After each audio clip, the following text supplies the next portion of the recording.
The rain-slicked sidewalk of Westwood Boulevard gleamed under the sodium lamps as I hurried toward the UCLA library, my backpack slung over one shoulder like a shield against the chill November wind. That's when I saw him, Liam Hargrove, the ghost who'd haunted my senior year, leaning against the brick wall of the student union, scrolling his phone as if he owned the damn place. My heart slammed into my ribs like a freight train, every buried betrayal roaring back to life in that single, impossible glance. I froze mid-step, the downpour masking the way my breath hitched, memories flooding in unbidden. Stolen kisses behind the bleachers at Lincoln High, his whispered promises in the dark of my bedroom, and then nothing. Just radio silence after his family's Bible study group caught wind of rumors. He'd vanished without a text, a note, or even a backward look, leaving me to piece together my shattered coming-out story alone. Now here he was, 3 years later, on my turf, looking every bit the golden boy who'd traded our secret world for safety. I ducked my head and veered left, pulse thundering in my ears, but the universe, or maybe just bad karma, had other plans. As I rounded the corner toward the quad, a familiar voice cut through the patter of rain. Ethan? Ethan Caldwell. Liam's tone was laced with that old California drawl, equal parts surprise and something softer, like regret wrapped in honey. I kept walking, faster now, the library's warm lights a beacon just 50 yards away, but he jogged to catch up, his sneakers splashing in puddles. Wait, man, it's me. Liam. I spun on him then, water dripping from my hood onto my lashes, fury bubbling up like acid. Yeah, I know who you are.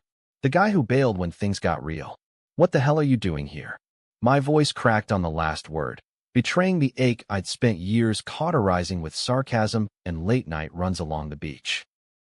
He stopped short, rain plastering his blonde curls to his forehead, those hazel eyes I'd once mapped like constellations, wide with a mix of guilt and desperation. I transferred from community college in San Diego. I didn't know you'd be here. But God, Ethan, I've thought about you every day. The words hung between us, fragile as the steam rising from the wet pavement, and for a split second, I saw the boy I'd loved, not the coward who'd ghosted me.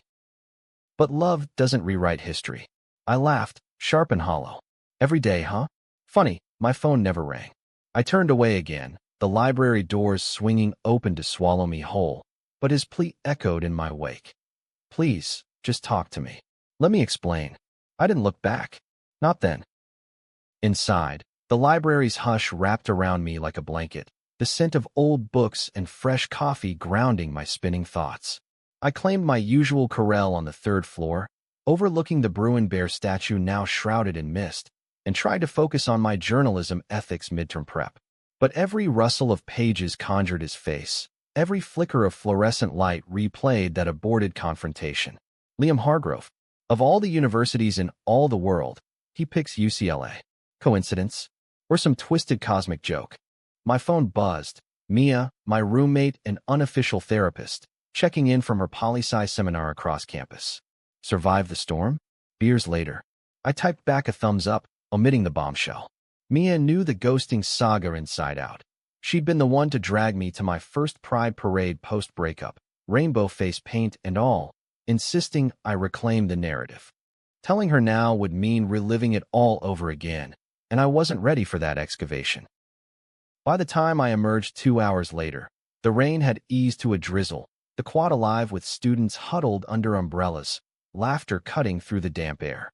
I scanned for Liam instinctively, half expecting him to materialize like a bad dream, but the paths were clear. Relief washed over me, mingled with a traitorous pang of disappointment. What did I want? An apology? Closure? Or just to see if those eyes still sparked the fire they'd once lit in me? I made it back to the dorms without incident, the familiar chaos of Powell Hollabaum. Jake, my straight-laced engineering major suitemate, was sprawled on the couch binging true crime docs, a half-eaten pizza box his faithful companion. Dude, you look like you saw a ghost, he quipped, tossing me a slice without looking up. If only he knew. Close enough, I muttered, flopping beside him. We shot the shit about classes and the upcoming Turkey Trot 5K, but my mind wandered to senior prom. How Liam and I had ditched the dance for a midnight drive to Santa Monica Pier, windows down, his hand on my thigh as we sang off-key to indie playlists. That night, he'd said, "This is us against the world, lies all of it." Sleep came fitfully, dreams tangled with rain and unspoken words. Morning broke crisp and clear, the Santa Monica Mountains a hazy blue silhouette from my window. I hit the dining hall early, loading up on eggs and coffee, determined to outrun the ghost. But as I crossed the Royce Hall lawn en route to my 9 a.m. media law lecture, there he was again, Liam, backpack slung low, chatting with a cluster of transfer students near the fountain. Our eyes locked across the grass, and he broke away mid-sentence, weaving toward me with purpose. "Ethan, hold up." His voice was steady now, no rain to blur it. Up close in daylight, he looked changed. Leaner, maybe, with a faint scar above his left eyebrow from God knows what misadventure, but still heartbreakingly familiar in his faded Bruins hoodie and jeans that hugged his hips just right.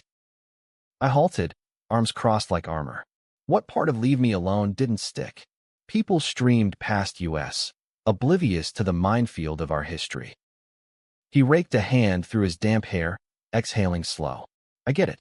I deserve the cold shoulder. Hell, I deserve a punch. But I transferred here for a fresh start, journalism program. Same as you." I checked the roster. "And seeing you, it's a sign. I messed up bad back then. My folks, the church, they freaked when they found out about us. I panicked, thought disappearing was protecting you. Stupidest thing I ever did." "Protecting me?" The words landed like a slap. "You think ghosting protects anyone?"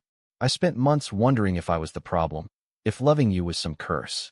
My throat tightened, the old hurt clawing free.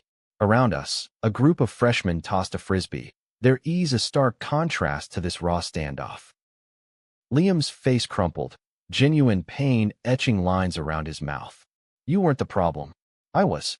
Scared kid in a conservative bubble, too chicken shit to fight for what mattered." He stepped closer, voice dropping. "I've changed, Ethan. Therapy, coming out to my sister. She's got my back now. I'm not asking for forgiveness overnight. Just a coffee, one conversation. Let me prove it." I searched his eyes, hunting for the lie, the game. But all I found was vulnerability, the kind that mirrored my own buried hopes. Against every instinct screaming run, I nodded once, curt. "Fine. Tomorrow, 2 p.m., Alfred's. But if you flake, we're done for good." I brushed past him then, heart racing anew, the lecture hall's bells tolling like a warning. Media law dragged, Professor Hale droning about libel precedents while my notebook filled with doodles of fractured hearts. Mia cornered me after, her dark braids swinging as she linked arms. "Spill. You texted all good, but your vibe screams drama." Over vending machine lattes, the story tumbled out. Liam's transfer, the rain-soaked plea, my reluctant yes to coffee. Her badge pinned to her backpack glinted as she whistled low. "Bold move, universe. But you sure? Ghosters don't get do-overs easy." "He's not a ghoster anymore," I said, though doubt gnawed at me. "Or so he claims." We parted with her hug and a promise to debrief post-coffee, her words lingering. "Guard your heart, but don't lock it away."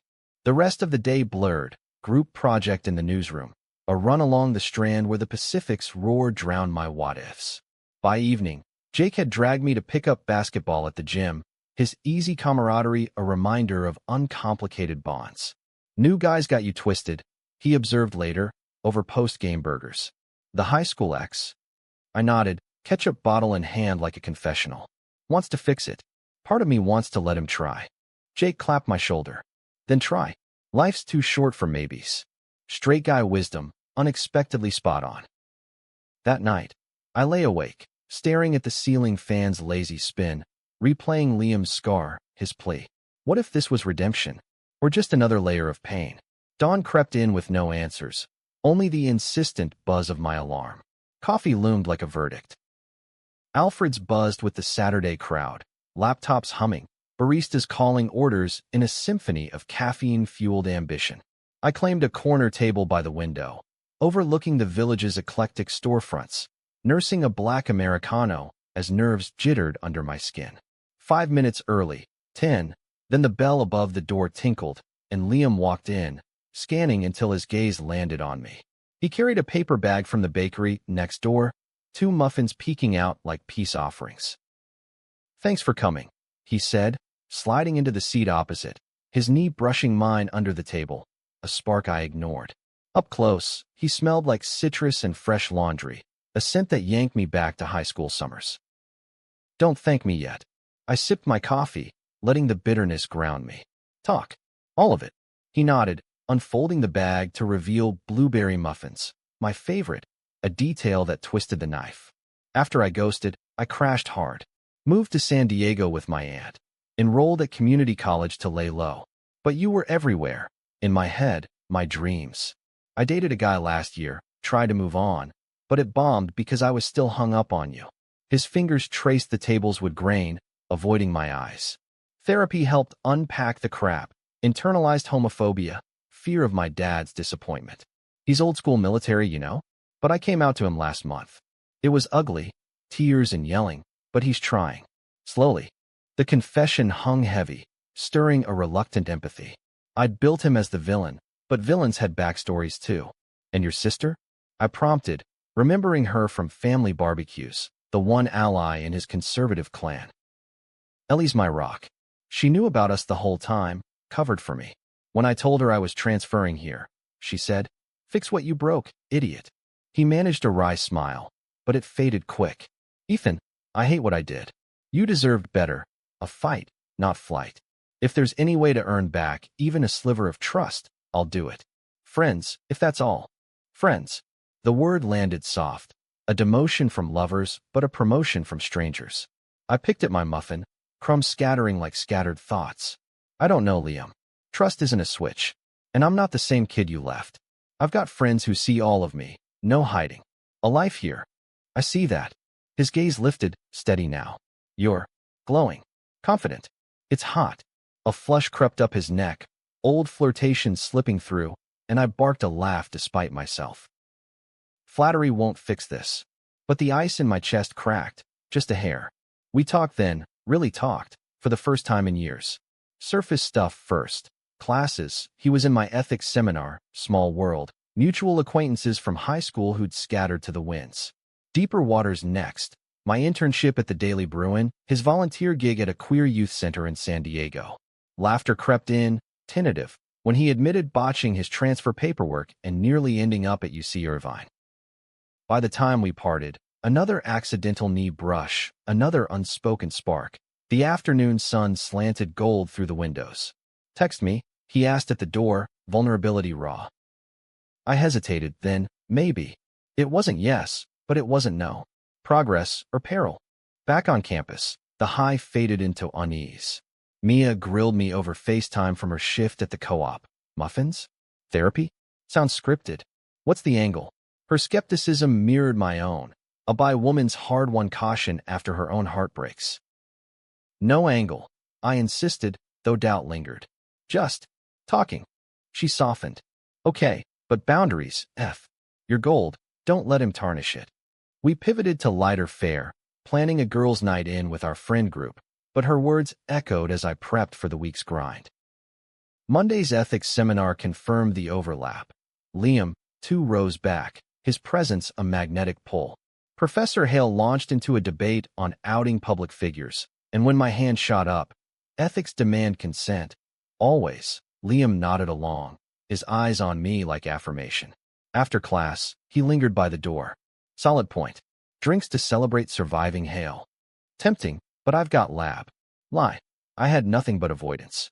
He shrugged it off with grace, but the invitation hung, a thread tugging me toward entanglement.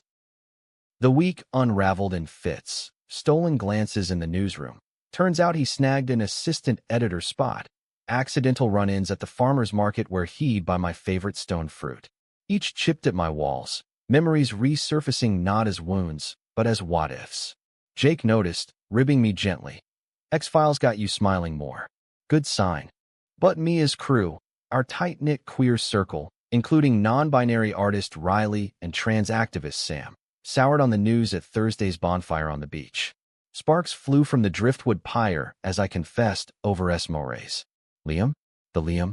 Riley's brow arched, their sketchpad forgotten. "Girl, no. Ghosting's a red flag factory." Sam nodded, firelight dancing on their buzz cut. Prejudice or not, he chose silence. You deserve pursuit, not penance. Their protectiveness warmed me, a fortress against folly, but as waves crashed and stars wheeled overhead, I wondered if forgiveness was weakness or wisdom.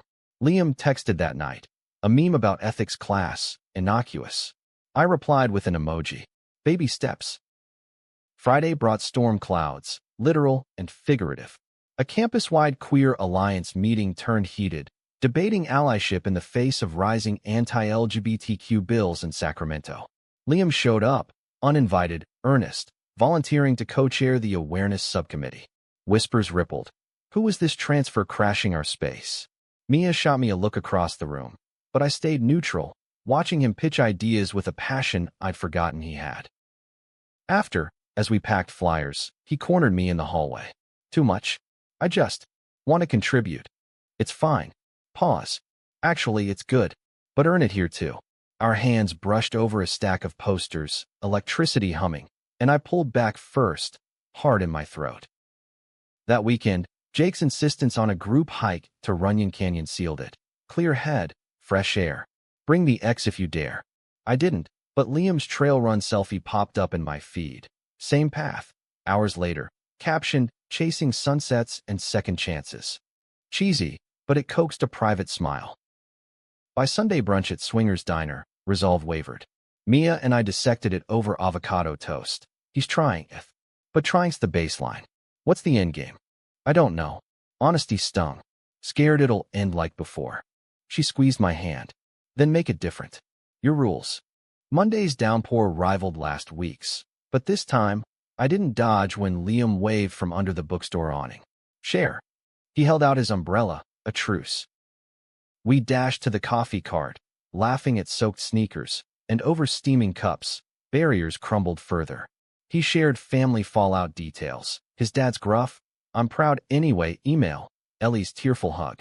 I admitted my therapy wins, the poetry slams where I'd alchemized pain into power. Vulnerability bridged us, tentative threads weaving towards something new. Yet shadows loomed. A group email from the Alliance. Anonymous complaint about questionable ally crashing meetings. Liam's name unspoken, but implied. Mia forwarded it with a single emoji, eye roll. Told you. I confronted him Tuesday after seminar, rain lashing the windows. Heard the buzz. You pushing too hard. His jaw tightened. I'm not here to tokenize. I want in for real. Hurt flickered, mirroring mine from years ago. If it's too soon, I'll back off. Don't. The word escaped before thought. Just. Pace it. Relief softened him. Deal. Dinner? My treat. Neutral ground. I agreed. In and out, ironic nostalgia. Animal-style fries arrived with stories. His San Diego surf lessons to drown sorrows. My Venice Beach skate fails post-ghosting. Laughter flowed freer, touches lingered. A napkin pass, a shoulder nudge. Under the diner's neon glow, the boy I'd lost sharpened into the man before me. But Wednesday's newsroom shift shattered the idol. A breaking story on campus hate crimes. Graffiti on the LGBTQ center, slurs carved in wood. Liam and I paired for the piece, interviewing shaken students, his steady presence an anchor. One victim, a freshman named Kai, teared up recounting his assault. They called me unnatural. Like I chose this. Liam's hand found mine under the table, squeeze fierce. You're not alone, he murmured, voice thick. Later, alone in the editing bay, he broke. That could have been us. Still could be. I pulled him close then, foreheads touching, breath sinking. But it's not. We're here. The hug stretched, platonic yet charged, emotions cresting without tipping into more. Thursday's Alliance meeting tested us. Tensions simmered, Riley's pointed questions on Liam's sudden activism, Sam's wary nods. He owned it. I was part of the problem once. Let me be part of the solution. Applause was polite, but Mia's approving glance at me said enough. Friday night, Jake's poker game devolved into truth or dare light, beers loosening tongues. Truth, regret the ghost. Jake prodded, ever the instigator. Liam, across the circle, met my eyes. Every damn day. But I'm here now. The room hooped, but I felt exposed, raw. Later, on the balcony overlooking the city lights, he joined me. No pressure, But this, us talking, building, it's everything. I leaned into the railing, shoulder to his. Yeah, it is. The weekend unfolded like a tentative courtship. Farmer's market wanderings, where he bought me pluets and confessed a crush on my laugh. A volunteer shift at the youth center, his ease with kids melting my last reservations. Mia observed from afar, her texts evolving from caution to he's growing on me too. But Monday's bomb detonated. An old high school acquaintance, transferred to USC, DM'd me a screenshot. Liam's ex from San Diego, posting cryptic shade. Back to his high school mistake? Watch your back. Jealousy? Or truth? My stomach knotted, trust fracturing anew. I confronted him in the quad, printout crumpled in fist. What's this? Playing the field while fixing us. His face drained of color. That's Tyler, bitter breakup. He doesn't know about you, I swear. It was casual, over months ago. Desperation edged his plea. Believe me, Ethan. Please. Doubt warred with desire, the old ghost whispering lies. I want to. But how? Let me show you. He pulled out his phone, dialing Tyler on speaker. Voicemail, but the message clear. Dude, move on. I'm with someone real now. Hanging up, he faced me, arms open. Your call. I walked away, needing space, the city a blur of taillights. Mia's emergency vent session that night aired it all. Red flag or smoke? Smoke? I decided, exhaustion heavy. He's trying. Tuesday's ethics debate on digital ethics twisted ironic. Liam arguing for transparency, me countering with privacy's cost. Our eyes locked mid-argument, a silent accord forming. After, coffee turned confessional. Is San Diego loneliness, my post-ghost therapy breakthroughs. I wrote poems about you. I admitted, cheeks burning. Burned half, kept the rest. Read one. His whisper was plea and promise. Someday, maybe. For now, words sufficed. Wednesday brought alliance drama. The hate crime story we'd co-written sparked a rally, Liam and I co-emceeing under strung lights. Chance rose. Love is love. His hand grazing mine on stage, solidarity electric. Backstage, Riley pulled me aside. He's legit. I see it. Validation bloomed, tentative. Thursday's run-in with prejudice hit home. Campus security hauled in a vandal, a frat bro spewing slurs at passersby. Liam shielded a scared underclassman, taking a shove that split his lip. In the ER waiting room, ice packed to his face, he grinned through blood. Worth it. I cleaned the cut later. In my dorm, Jake tactfully absent. Hero complex? I teased, antiseptic sharp. Nah, just us against the world, version 2.0. His eyes held mine, depth pulling me under. Friday's high crash Saturday. Ellie's surprise visit. Liam's sister, all fire and freckles, barged into brunch unannounced. So, you're the one he pines over, she declared, hugging me fierce. Stories flowed. Liam's coming out meltdown, her brokering family peace. He's all in, Ethan. Don't break him. Her faith tipped scales. That afternoon, at Griffith Observatory, we hiked to the vista, city sprawling below like possibility. I'm in, I said, as sunset bled orange. Slow but real. His kiss, chaste, forehead press, sealed it. Not lovers yet, but partners in rewrite. The weeks blurred into rhythm. Shared shifts at the center, where Liam's puppet shows for kids drew giggles and my heart. Late-night study sessions devolving into playlists of our high school anthems. Mia's crew warmed. Sam even coaxed him into a drag trivia night, his enthusiastic wrong answers endearing. But conflict brewed. A Daily Bruin op-ed, penned by a conservative alum, decried woke agendas on campus, targeting the alliance. Backlash erupted, forums ablaze, protests swelling. Liam and I spearheaded a counterpiece, interviews raw with emotion.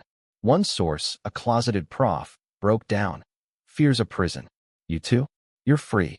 The words haunted, mirroring our arc. Thanksgiving loomed, a minefield. Liam's invite to his folks' Orange County spread terrified me, his dad's tentative thaw untested. Come, he urged, or we'll do Mia's vegan potluck. I chose family. Mine, in Pasadena, where mom's turkey and dad's awkward ally jokes grounded me. Liam FaceTimed from his tense dinner, mouthing "miss you" amid clinking silverware. Post-holiday, Tension peaked. A leaked email chain. The alum's donors pressuring admin to defund queer programs. Rally fever hit. Our biggest yet. Hundreds on Powell steps. Signs waving. Chants thundering. Liam and I spoke. Voices entwined. Prejudice thrives in silence. We won't be silent. Mid-speech, chaos. Counter-protesters, slurs flying, a bottle shattering near stage. Liam yanked me down, body shielding, glass grazing his arm. Heart pounding. I pulled him up as security swarmed. You okay? Better than ever. His grin, blood-streaked, fierce. In the aftermath, stitches, statements. The alliance swelled, donations pouring. Mia hugged us both. You too? Unbreakable now. Winter quarter dawned crisp, resolutions solidifying. Liam's scar collection grew, a badge of battles shared. Our first real date. Planetarium show, stars mirroring the spark reignited. One night, dorm quiet, Jake crashed elsewhere, we talked till dawn. Ghosting was my biggest regret, he whispered, hand in mine. You? Forgiving you? Best choice. Laughter mingled with tears, growth's sweet ache. Misunderstandings lingered, a flirty barista's wink sparking jealousy, quickly doused with honesty. Prejudices? We dismantled them, one conversation at a time. Liam calling out his dad's offhand jokes, me navigating my own internalized doubts. Climax crested in spring. The alum's lawsuit against the paper, our op-ed in crosshairs.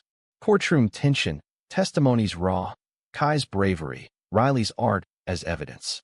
Liam and I testified together, hands clasped under the bench, truth our weapon. Dismissed, victory pyre on the beach, flames leaping as we danced, free.